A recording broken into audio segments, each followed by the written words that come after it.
Welcome back to another episode of Consciously Clueless. I'm your host, Carly, and here we break down complex issues around health, the climate crisis, and social justice through a vegan lens. We'll talk about the magic link between your well-being and the planet's health, because luckily, choosing a healthier, mindful lifestyle for yourself often creates healthier vibes for our planet too. Staying consciously clueless means getting to show up knowing nothing, but staying open to all that you can learn. From feasting on plant-based meals and reducing waste to learning to meditate, every step you take contributes to your wellness and makes systematic change for the world. You can make a difference. This podcast will show you how. Welcome to another Consciously Clueless episode from the vault. This one is from January of 2024, not too long ago, with John Pabon. And this conversation is really great because John has been in the business of saving the planet for decades now. It's literally been his job. And he is the author of multiple books, Sustainability for the Rest of Us, Your No Bullshit 5-Point Plan for Saving the Planet, and also The Great Greenwashing, How Brands, Governments, and Influencers Are Lying to You. So you know this conversation is right up my alley. Let's talk about the reality, the things that are working, the things that are not, how we're getting duped, and how we can do better. John has a lot of ideas and recently has even started his own podcast, so definitely check out his work. I can't wait to talk to John again in the future, but until then, enjoy this episode. So, where do we start with all the things that you've done in this field? Should we start with the, casual United Nations work, or where do you start when talking about sustainability? Yeah, the chill work at the United Nations. I should give myself more credit for stuff like that, but I just don't. But yeah, so I started my career at the UN, which was always the goal. Oh. Backing up a step, I actually went to school for music, and I realized there's no money in music, and it's really hard to break into. So about 3 years in, I took 2 years into university. I took my final general education class, which happened to be political science. I put it off to the very end. I don't want anything to do with this stuff, not my thing.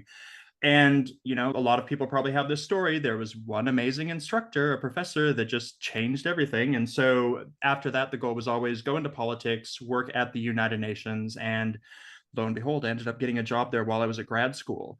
And Can I that ask kind why of that was always the goal? What about the United Nations was your thing yeah. where you were like, this is it, I have made it if I get here? Yeah, I knew in the field of politics, I didn't want to go to the State Department in the US because it Fair was enough. way too political. I just thought the UN had more of that altruistic bent. And I don't know why I have always had kind of that save the planet sort of thing in me, but I always have. I'm sure my therapist would love to dissect that and how that came to So be. would But mine. yeah, but that's why I chose the United Nations. They seem to be the ones doing great work, and they do. Mm-hmm. So while in grad school, got a job at the UN and sort of worked my way around there. But after I was there for several years, and I don't mean to say anything bad about the UN, amazing organization, but as somebody who's a fresh young professional, it's probably not the best place to start because it's really hard to move up. I mean, the UN is known for its bureaucracy, and Right. that is really stifling for somebody who's, young, passionate, and wants to move up the ranks to do things and to change the world. So talking to a lot of mentors there, they said, you need to go out, do your own thing, and come back maybe way later on in your career, which I did. But I needed to figure out, okay, what do you do with all of this experience kind of in the public sector in doing good, Mm. but you're in the private sector now. So I ended up in consulting, working for a few different companies. So McKinsey, AC Nielsen, and then took a trip to Shanghai it would have been 2008. Just a little bit of a vacation, went there, had some friends and visited them and just had an amazing time. Came back to New York where I was living, and it's the height of the global recession and everybody is just not having a great time. So I'm like, Right. okay, you call yourself this international citizen, why not, go ahead and be an international citizen? So packed my bags and left for Shanghai, expecting just to be there for a few years, ended up being there for 10. Oh, wow. But I really, yeah, it was a long time, a big tour of duty.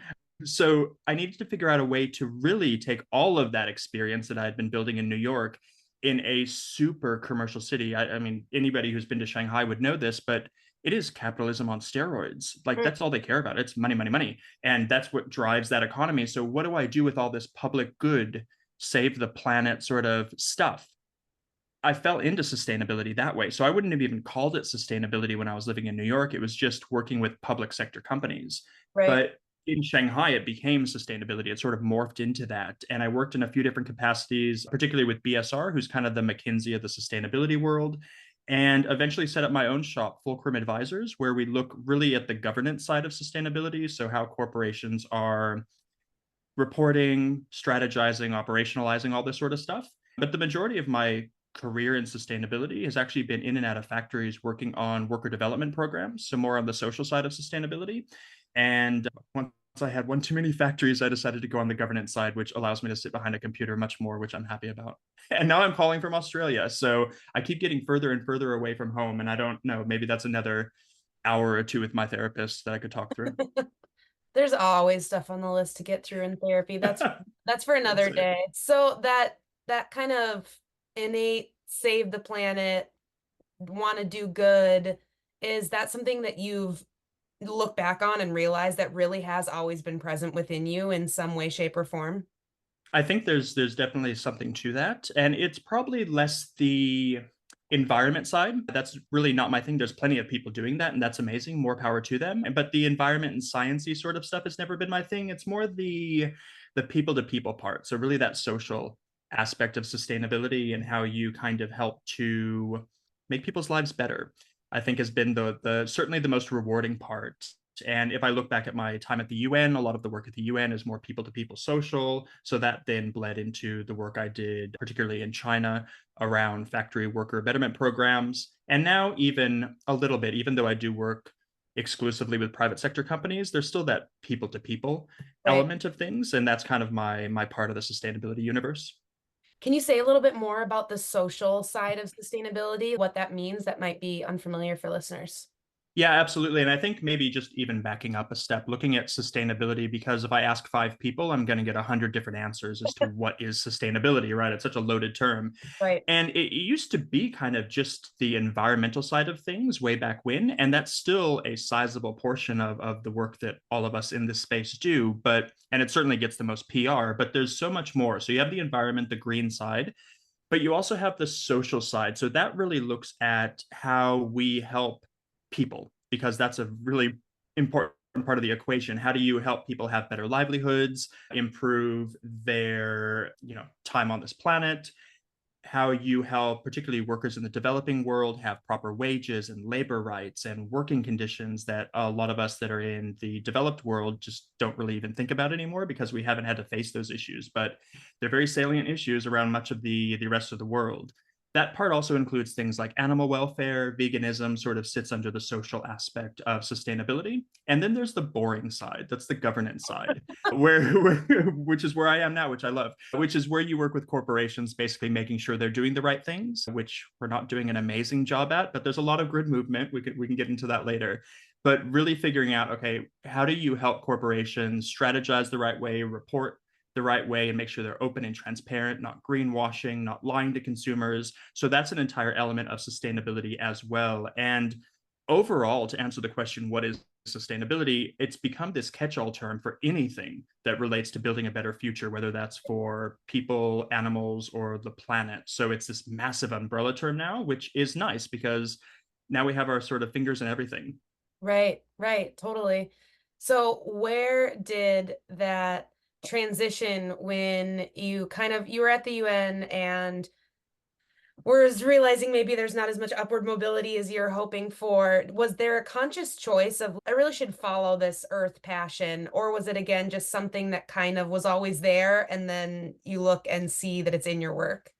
Yeah, I think it happened really organically over time and it was accidental. Probably the only kind of moment was getting into proper sustainability when I moved to Shanghai. But beyond that, it was all little pieces that doglegged me into where I am now. And even now, if we're gonna go sort of on a tangent of professional advice for anybody young in their career, you got to be flexible because you never know what your career is going to throw at you. So the worst thing you can do is be rigid and have an exact idea of what you want to do because it's not going to work out.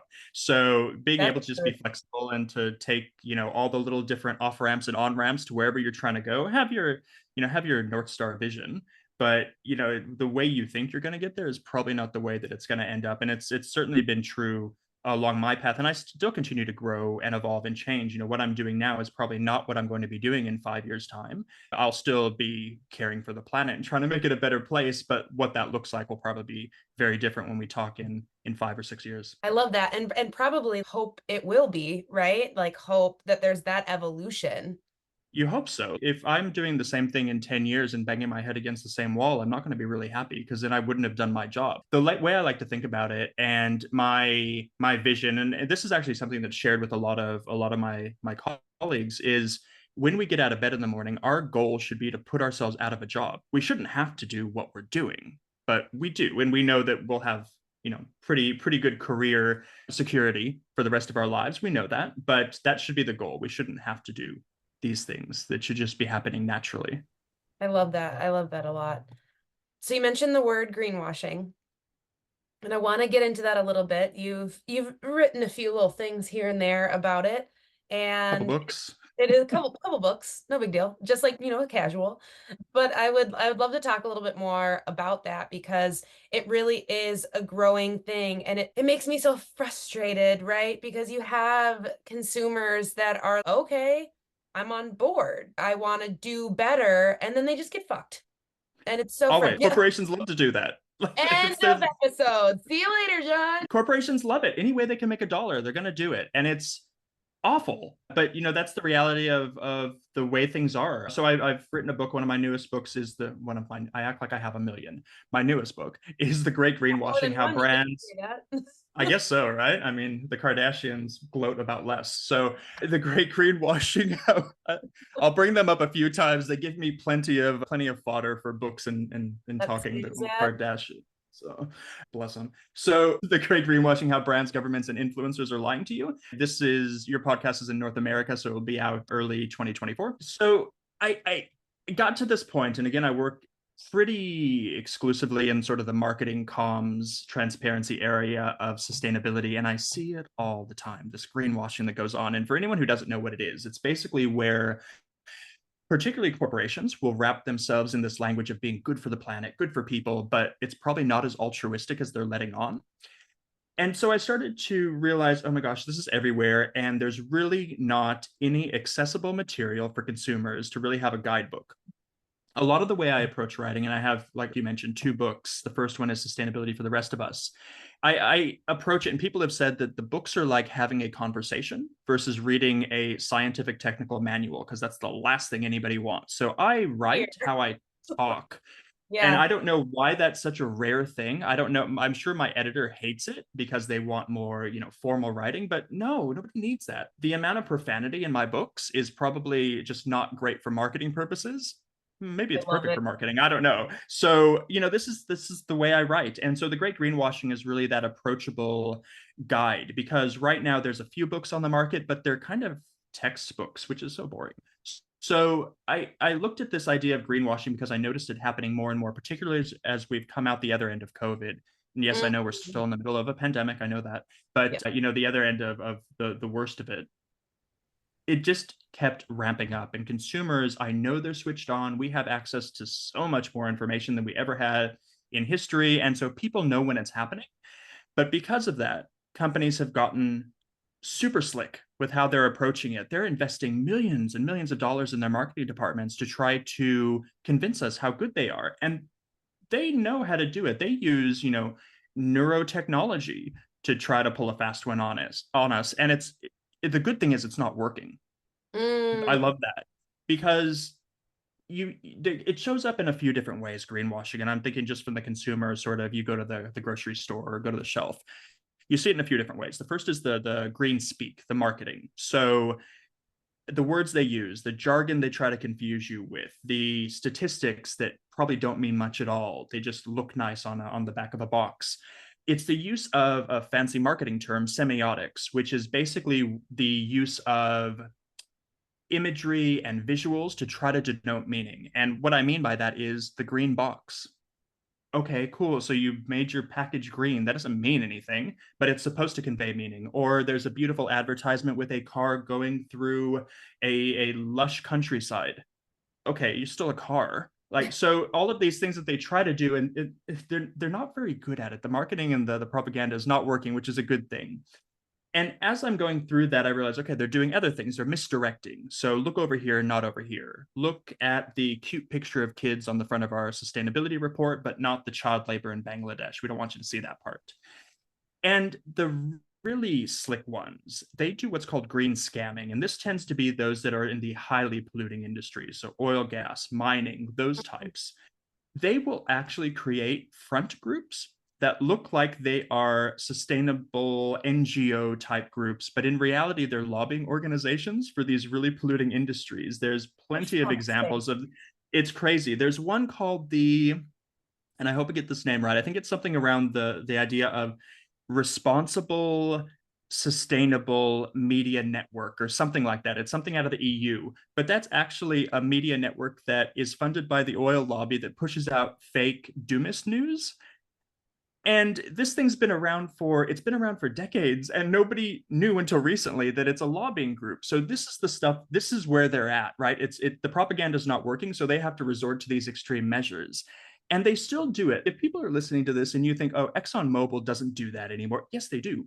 So back in September, the UN's big climate week, aligned with the General Assembly, I think it was Business Week or Business Insider, had a full 2-page spread sponsored by ExxonMobil talking about their green credentials. Stop. This is aimed at a group of people who are climate scientists and activists. So they're so delulu that they actually think they can pull a fast one on the experts in the room by putting out a spread in Business Insider. It's out of control what they're trying to do, but these are sort of the last, kind of death knells, the last Jealous of the grasp. confidence.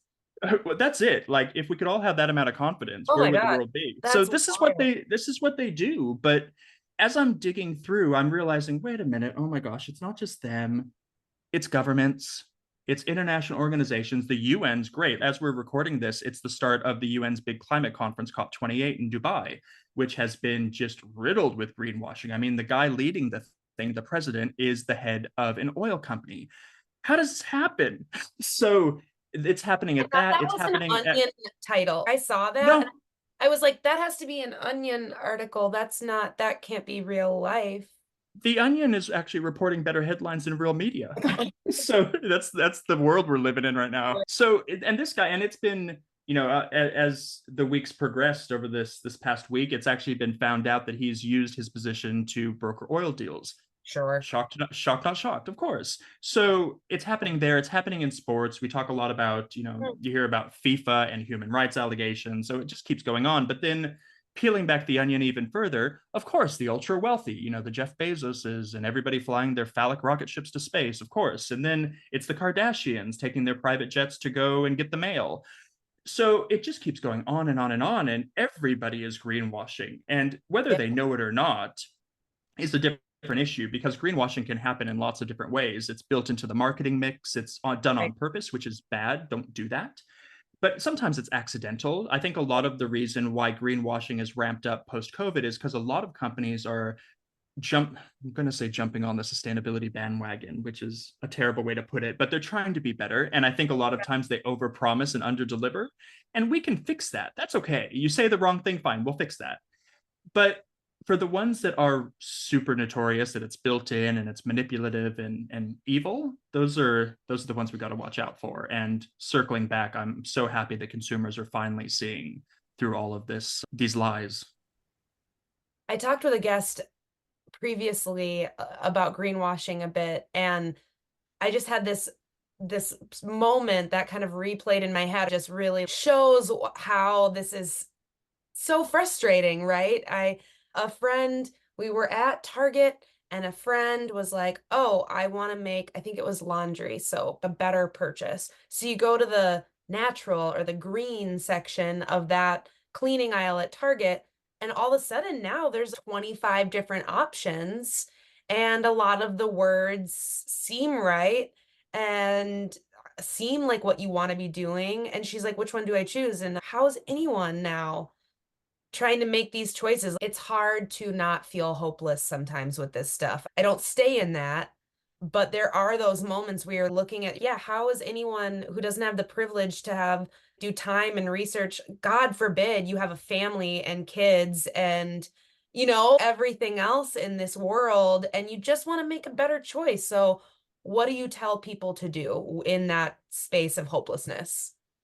Yeah, absolutely. And I'm a big proponent of not being hopeless, which is easier said than done. I understand that, especially given what's happened over the last 10 years in the world that we live in. We're that special generation that gets to live through a transition period versus seeing the benefits of what's happening at the end of it. So the thing that gets me out of bed and keeps me going is knowing and continuing to look at what's at the other end of what we're going through now, because there will be an end to all of this awfulness that we're going through. It doesn't seem like it because we're stuck in the middle of it, but it'll end, and we'll come out better at the other end, which is one of the messages. And certainly not to fall for these doomist things, especially the stats and all of this stuff we see on social, because like I mentioned a minute ago, a lot of that is actually funded by those industries that don't want us to change. So just don't believe the hype.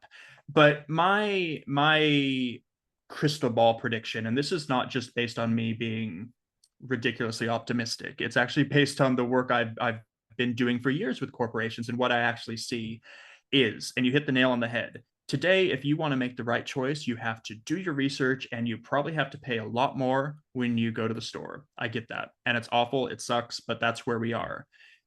But businesses now, a sizable portion of them, have really embraced this idea of being truly sustainable. Yeah, they've talked about it forever, but it's Right. actually happened now. It's actually been internalized within the businesses. And one of the silver linings of capitalism is that businesses will respond to Mm, what the market wants. And the market's been demanding this for 60 plus years, and now they're finally responding. Not everybody, and it's super slow. I get that. And we want it to happen faster, but it's happening. So businesses are now actually embracing this idea of being sustainable, being profitable while doing good, which is totally fine because they need to survive, but really changing their evil ways. And so, because of that, they've entered a virtuous cycle where now they're not competing necessarily on just the bottom line. They're competing with one another on, oh, how do we create a more sustainable product than our competitor? And that'll just keep ratcheting up. I like to use the example of electric vehicles, which they're not perfect,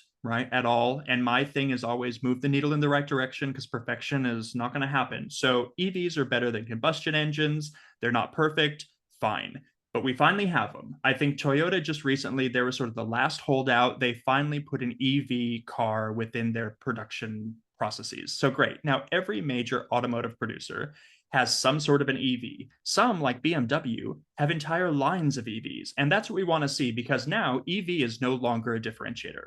That's gone. Now you just have to have an EV. So they're thinking, okay, if all my competitors have EVs and that's not a differentiator, what do I do now? I need to do something better. And I know, and I don't work with automotive companies, but I've heard conversations of them looking at what's next, looking at even to the extent of do we get rid of automobiles altogether and entirely fund public transport systems? So this is the innovation they're thinking of, all because they've entered that virtuous cycle.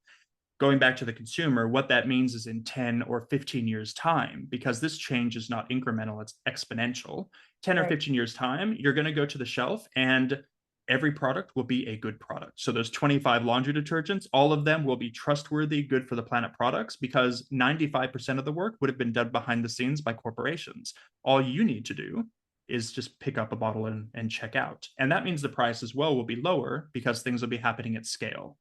But like we talked about, we're in that transition period. So we have to be patient because it is happening and hold out hope that it'll happen even faster than it is. It's exciting and it's also maddening to be in the middle of it, especially like I just, I have oodles of privilege in terms of being able to do the research and take the time. And I want to help others do that. It's why I started this podcast and my coaching services.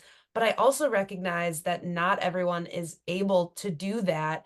And so also holding space, like you said, perfection can't be the goal. You can't be perfect in an imperfect world. And then I think people that just get locked in guilt and shame, like, well, I can't do all And, this, so I'm just going to do nothing because what's the point? and that was the inspiration for my first book, Sustainability for the Rest of Us, but sort of maybe that's my aha moment when it comes to sustainability is looking at how we've approached things like marketing, like convincing people to act.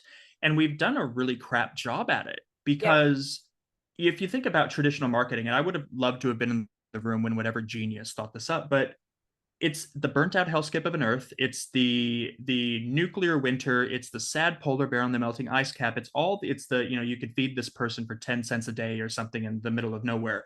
And if you're anybody normal, you're sitting back on your couch going, okay, well, I'm one of 10 billion people. What am I supposed to do with all that? And you end up doing nothing, right? Because you think it's just so, it's too much. Like saving the world is too much. I get that.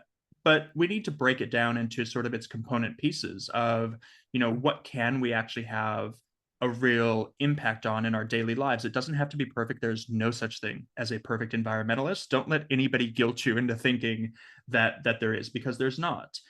But what ends up happening, and I tell people this all the time, and I didn't come up with this, it's not my quote, I don't know who told me, but it's brilliant. You can do anything, but you cannot do everything. I think that's so important, because as people who care, we want to do it all. That's sort of the onus on us, is we go outside, we want to adopt every dog, feed every homeless person, read to the old people, build a house for charity, all this sort of stuff. And yeah, that's amazing. And I'm happy that we're doing that. But time, capacity, sanity, money, these are all limited resources. And as one person, you can't be expected to have all of that on your shoulders. And I think for so long, the messaging has been that it is all up to us as individuals. And Mm. maybe at one point it was, but the problems are too big now. It's not all up to us. So carve out that little space of the world that you sort of put blinders on to everything going on around you, because you can focus your best self on whatever that is. It could be something you're passionate about. It could be something you have a special skill in, or if you're financially well off, something you can contribute to. Money is so important in the conversations we have, but really to pick that part out and to just be hell bent on sticking to that, in the confidence that there are billions of people around the world. There's an entire army that are going to pick up where you can't. You don't have to do it all yourself. And I think if we do that, and more people do that and approach saving the planet that way, we're going to bring our best selves to it, versus just being exhausted, burnt out, and saying, screw this, it's not worth it, because we push shit uphill every single day. So the last thing we want to do is add more to the pile.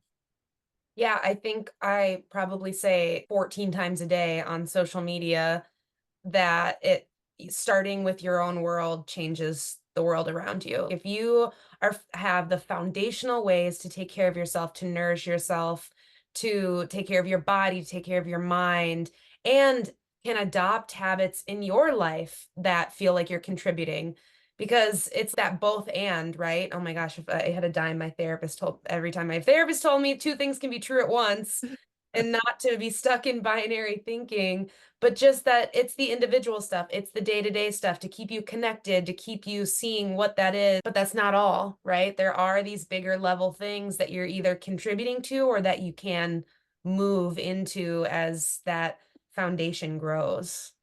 100%. And it does make the conversation around all of this a little bit fairer as well, because one of the things, the dirty secrets, not so secret, about the world of sustainability is that we use this fancy term of, oh, I'm totally going to get it wrong, so I'm not even going to say it.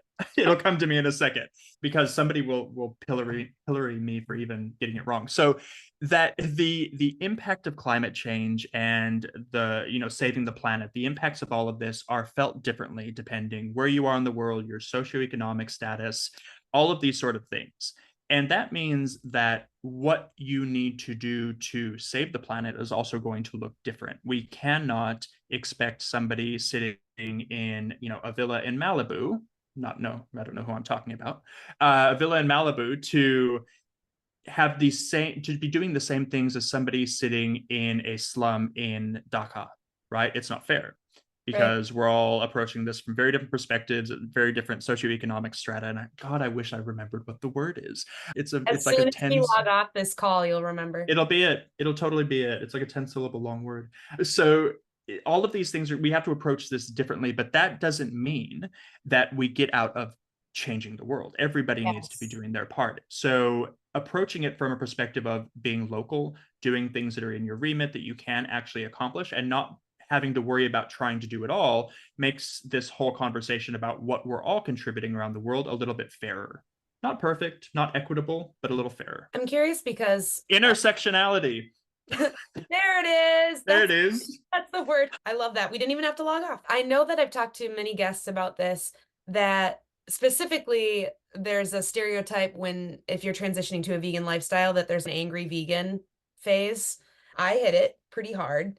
I will totally admit, I've talked about this on the podcast already, but just that, holy shit, everything I knew to be true about this big system, which happened to me a lot over the years, right, is wrong and it's exploitative and I need to change and I need everyone else to change and get on board because this is fucked up. That's not exactly apparently how you motivate others, turns out. But did you have those moments as you were diving into these fields? You have such a positive energy, and I appreciate it so much because I can tell that it's genuine. But what are those moments like for you when you're like, fuck, this sucks? I'll give an example because there's a very front of mind one that I remember. So this was less than a month ago. I was sitting on a panel, and I talk a lot on social media about how don't sit on panels, I actually do work, but I sit on panels and I do work. So it's okay. So I was sitting on a panel and it was just two people. And I did not know this at the time. I did not know who my panel, partner was.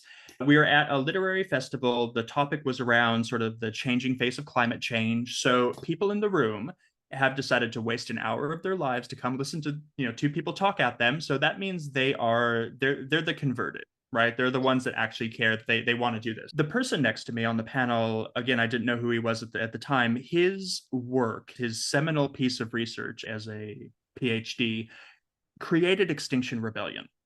That was their founding doc. And I know people don't know me, but if you did, you would know that the way I approach sustainability couldn't be more diametrically opposed to everything Extinction Rebellion does. So to have us on a panel was either a really brilliant coincidence or brilliant planning on the part of whoever organized this. I don't know. So it started off fine. But within about 2 minutes of the panel, he kind of went on his diatribes and got on his soapbox and started yelling at the audience. Can you And give us 30 seconds extent what that means? yes, Okay. good call. So Extinction Rebellion is one of the newer activist organizations that are out there. They're along the lines of like a Just Stop Oil, and they're very much around this idea of getting entirely rid of fossil fuels and the use of oil, which I agree with 100%. But they're much more of the radical activist part of that, where they want it done now without any sense of nuance to how we're going to do that. But they want it done now. They tend to block roads in major cities around the world. That they are the ones with big sort of banners that hang off, oil wells and stuff like that. They do quite extreme things. They're not the ones that throw tomato soup on paintings. That's a different group, but they're kind of in the same area. Yes, same reputation. So the guy next to me, his work founded that, and he was very passionate and angry, and I get that. And there is a space for passion and anger, 100%. I support what activists do in a lot of ways, but we do have to question the approach. And I think that's always been my thing, is how do we market all of this? Like we were talking about a minute ago. If you're sitting in a room of people who are already the converted, already the 1%, you don't need to yell at them.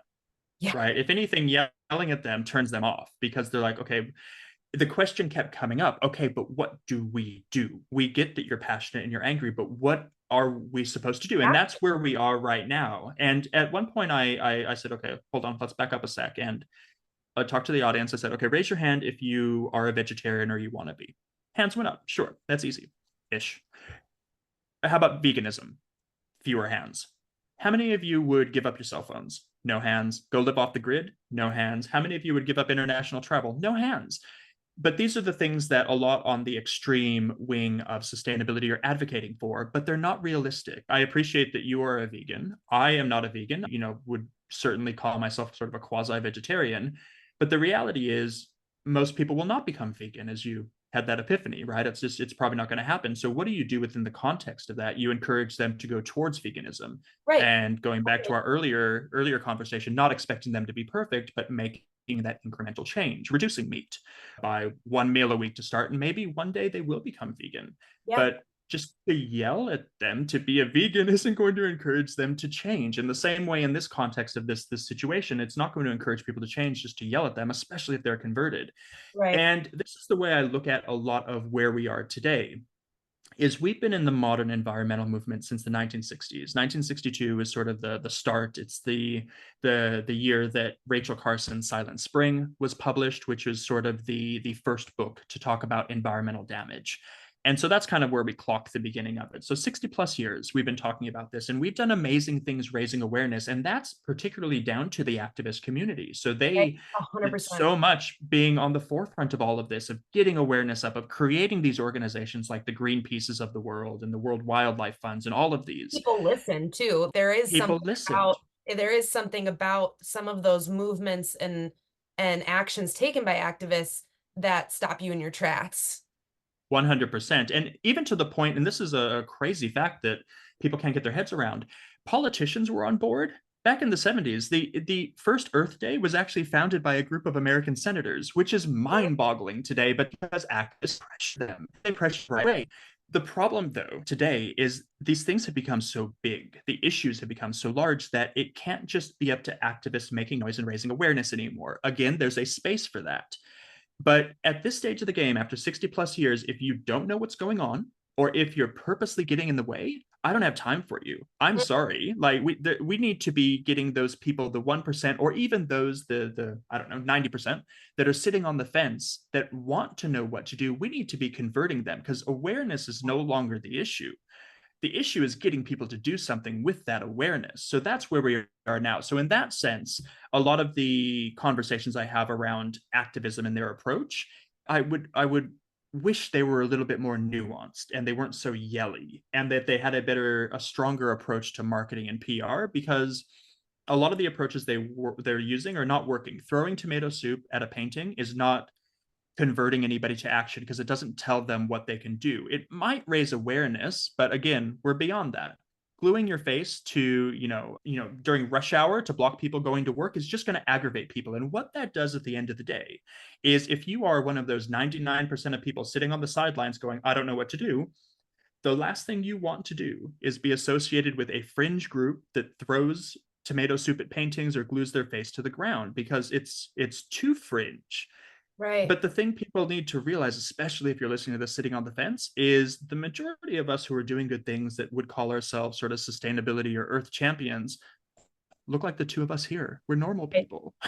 Right. We're not doing extreme things. We're doing those small things that make incremental change. So we're no longer a fringe, off the wall sort of extreme lefty movement. This is just the way things are now. And the more we position ourselves having that sounds awful, having people in the activist community as our poster children, the worse it's going to be. We couldn't pick a worse person or worse trope or segment to be our poster child. Yeah, it is We got, interesting. we got marketing work to do, big time. For real, because I want to hold space for, like you said, how much activists have done to get us to the point where we are, and work that I'm still learning about, and in terms of the history of the environmental movement in the US and all of that thing. I'm excited to keep learning about, what was happening before I got here. But there is something really interesting about how I think vegan is a great example in terms of needing a freaking marketing shift, because there's so many bad or stupid images that people have of the vegan movement. And I'm like, most of the people I talk to are in it for the planet and the animals and humanity and their health, and they're just trying to do a good job. Yes, there are people that will lose their minds at you at the rest, or at the grocery store or whatever, and I get it that anger is valid. Our anger Yes. to these systems being absolutely fucked is valid. And that took me a while too. I was like, I can't be angry. That's not it either. My anger is real because this Yep. shit's fucked up. So But like, how do you channel that anger into something that's productive is the issue. And that's the same thing no matter what we're talking about in our daily lives, work, whatever it is. You can be angry. You can be yep. pissed off. Be pissed off. Absolutely. We all should be. But it's not just about being angry and screaming. It's about channeling that into something far more productive, because all anger for anger's sake does is, multiply and create more anger. It doesn't create change. How do you, in doing this work, and of course you're surrounded by, I'm assuming, and from what you've said, you're surrounded by stories of hope, right? You're seeing people make changes, people ask the right questions, things evolve and change in this space, but you're also when you pay attention to these things, inundated with all the problems, and you're constantly aware of how dire the situation is and how much we do need to move the needle. What do you do to stay positive, connected, and mindful? What practices do you have to not lose it? Have I not lost it yet? I don't know. So Maybe when I I said haven't. that, I've I just was like, embraced it. have I lost it? I feel like I've lost, but oh, I'll I ask. I mean, if you haven't lost it, you're not paying attention, right? So I think for me, it's really focusing on the reality of the situation, which I know sounds kind of trite-ish, but not looking at things from an overly optimistic perspective. So I sound hopeful. I am hopeful. I'm not always hopeful, right? Of course, there's plenty not to be hopeful about, but I try to keep that reality front of mind that the change is happening. And no matter what the major, I was going to say blips that are happening now, but they're far bigger than blips that are happening now. That's all being outdone. And to really, like we were talking about a little while ago, remember that we're in this uncomfortable transition period. But like with anything, you go through a transition period, you know, the uncomfortability leads to something better. And so that's what I'm really holding out hope for. Again, not rose-colored glasses optimistic hope, but grounded in the things I see day in and day out to let me know that that change is happening, whether that's from corporations that I work with, the consumers. Sometimes it does feel like I'm the crazy one and I'm not. So that is the thing that keeps me going and gets me out of bed, because I think for anybody in a space that tries to save any part of the planet or its people, it can get super frustrating and it's very easy to give up. So you got to keep focusing on those glimmers of hope and seeing the change that's happening. And as well, like we talked about, you can do anything, but you can't do everything, being so laser focused on my little part. Because if I tried to take in all this information of everything going on, that's exhausting. Like, I can't imagine, it's just this over inundation of information that we have today. I think one of the stats I read at some point is we consume more information in a day today than people in the 17th century did their entire lifetimes. Oh my God. So our brains aren't equipped for all of that. So we need to, just from a personal health and betterment perspective, make sure we're guarding against that too. So getting rid of the doom scrolling. I like a good doom scroll every once in a while, but trying as much as possible not to do that, and to focus and this is going to sound extremely privileged, I know that. So if somebody wants to take a sound bite, I hope they do the right one. Really just focusing in on what we can, right? And I'm not talking about tuning out of social media because you don't care about the plight of people around the world. That's not what I'm talking about. I'm Right. talking about taking care of, from a position of privilege, being able to take care of your health, and especially mental health is so important, because then you can go and bring your best self to the situation when you come back. I know that's a position of privilege to be able to turn off problems, especially when people around the world are suffering. But if you do have that privilege, tap into it every once in a while, because it is going to help you be even better in the long run. We just have so many examples of people, activists, or anybody in any field that works to make the world better. We have so many examples of people burning out because they're taking care of everybody else and not themselves. I think that's something I talk about a lot more and more, is just that, like, actually, guys, what if one of the keys to living a vegan, eco-friendly, more conscious life was taking care of yourself? Not And what if, it is. figuring out how to mindfully add practices to your life that keep you grounded so you can do all the stuff you want to do without completely drowning in misery.